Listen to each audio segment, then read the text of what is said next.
اعوذ باللہ من الشیطان الرجیم۔ پناہ مانگتا ہوں میں اللہ کی شیطان مردود سے۔ بسم اللہ الرحمن الرحیم۔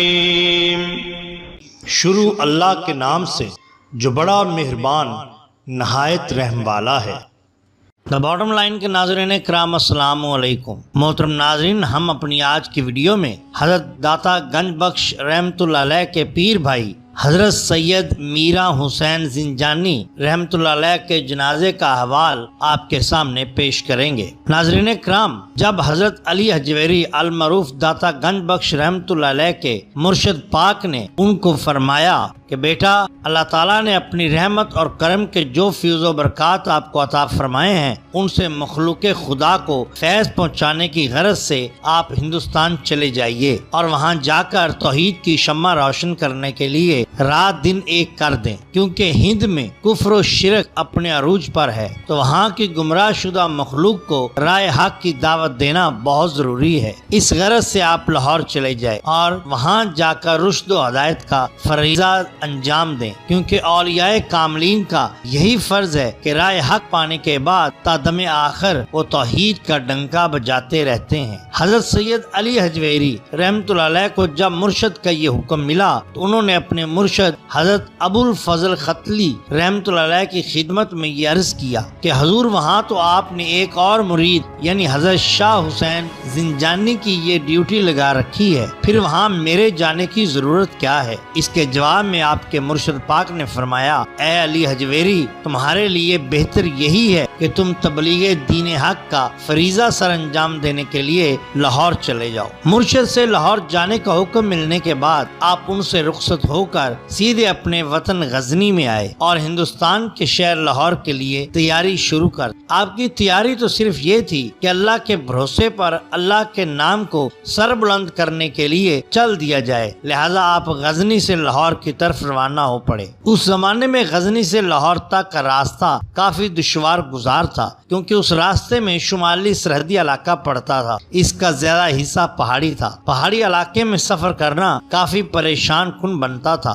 اس سفر میں آپ کے ہمراہ شیخ احمد حماد اور شیخ ابو سعید حجویری بھی تھے۔ پہلے اللہ کے یہ تینوں بندے انتہائی مشکل اور مشقت کے ساتھ پہاڑی علاقوں کو عبور کرتے ہوئے پشاور آئے اور پھر وہاں سے منزل بمنزل لاہور پہنچے۔ راستے میں آپ کو پنجاب کے دریاؤں کو بھی عبور کرنا پڑا۔ میری معلومات کے مطابق لاہور میں آپ کی آمد کا سن 431 ہجری بمطابق سن 1041 عیسوی بنتا ہے۔ بعض تذکرہ نگاروں نے یہ بھی لکھا ہے کہ حضرت احمد حماد اور شیخ ابو سعید بعد میں آپ کو آ کر ملے تھے، واللہ عالم بالصواب۔ مختلف روایات میں یہ بات بیان کی جاتی ہے کہ جس روز آپ لاہور شہر کی طرف آئے، دن ڈھل چکا تھا، شام ہوا چاہتی تھی، دریائے راوی اپنی روانی کے ساتھ بہ رہا تھا۔ دریا کو عبور کرنے والے کشتی بان اپنے اس روز کے کام کو تمام کر چکے تھے، اس لیے آپ کو دریائے راوی کے کنارے ہی رات بسر کرنا پڑی۔ چونکہ اس وقت لاہور کی آبادی دریائے راوی کے صرف مشرق ہی میں تھی اور دریا کو پار کیے بغیر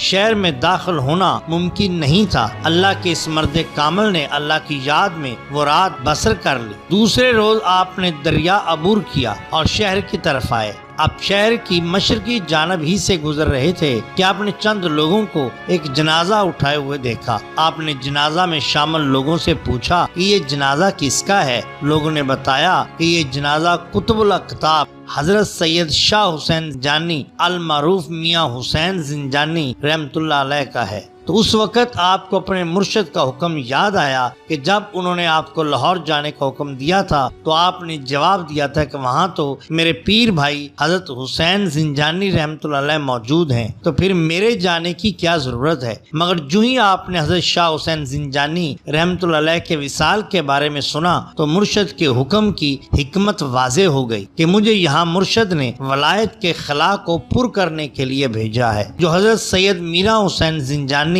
رحمۃ اللہ علیہ کی وفات کی وجہ سے پیدا ہوا ہے۔ چنانچہ آپ جنازہ کے ہمراہ ہو لیے اور چاہ میرا میں آ کر حضرت سید میرا حسین زنجانی رحمۃ اللہ علیہ کی تدفین کے تمام امور سر انجام دیے۔ اس کے بعد پھر اپنی راہ لی۔ آپ کی آمد کے بارے میں تذکرہ داتا گنج بخش میں وارث کامل صاحب نے لکھا ہے کہ حضرت داتا گنج بخش رحمۃ اللہ علیہ نے دیکھا کہ لوگ ایک میت اٹھائے چلے آتے ہیں۔ دریافت کرنے پر معلوم ہوا کہ یہ حضرت میرا حسین زنجانی رحمۃ اللہ علیہ کا جنازہ ہے۔ آپ فوراً سمجھ گئے کہ پیر و مرشد کا مجھے لاہور بھیجنا اسی غرض سے تھا کہ میں وہ خلا پور کر سکوں جو حضرت میرا حسین زنجانی رحمۃ اللہ علیہ کی وفات سے پیدا ہوا۔ چنانچہ آپ جنازہ کے ہمراہ ہو لیے، نماز جنازہ پڑھی، میت چاہ میرا میں سپرد خاک کی گئی۔ حضرت داتا گنج بخش رحمۃ اللہ علیہ سن 431 ہجری میں دن ڈھلے پورے 1.5 برس کی مسافت کے بعد دریائے راوی کے کنارے پہنچے۔ دریا کے جس کنارے پر آپ نے نزول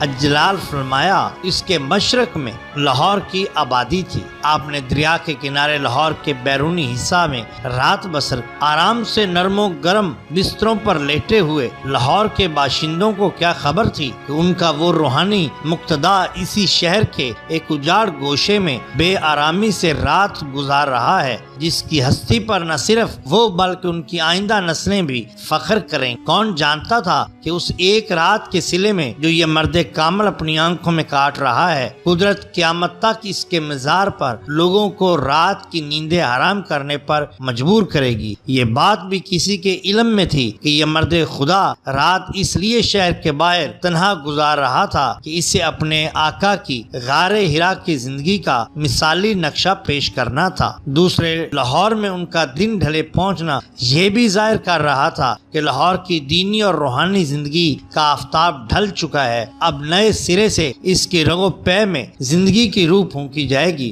اور اس شان سے اس کے بام و در پر انوار و تجلیات کی بارش ہوگی کہ لوگ چاند تاروں اور سورج کی چمک دمک کو بھول جائیں گے۔ صبح سویرے آپ شہر میں داخل ہوئے، ان کا اعزاز یا خیر مقدم اس اجنبی شہر کے عوام و خاص تو کیا کرتے، نسیم سحر کے جھونکوں اور اس شہر کی خاک کے ذروں نے کیا ہوگا۔ محترم ناظرین، اگر آپ کو ہماری یہ ویڈیو پسند آئی ہو تو لائک کیجئے، سبسکرائب کیجئے ہمارے چینل دا باٹم لائن کو، تاکہ ہم آپ کے لیے اور بھی بہترین ویڈیوز لا سکیں۔ اپنے دوستوں کا، گرد و نواح کے لوگوں کا بہت خیال رکھیے۔ اللہ اور اللہ کے رسول صلی اللہ علیہ وسلم سے بہت محبت کیجئے۔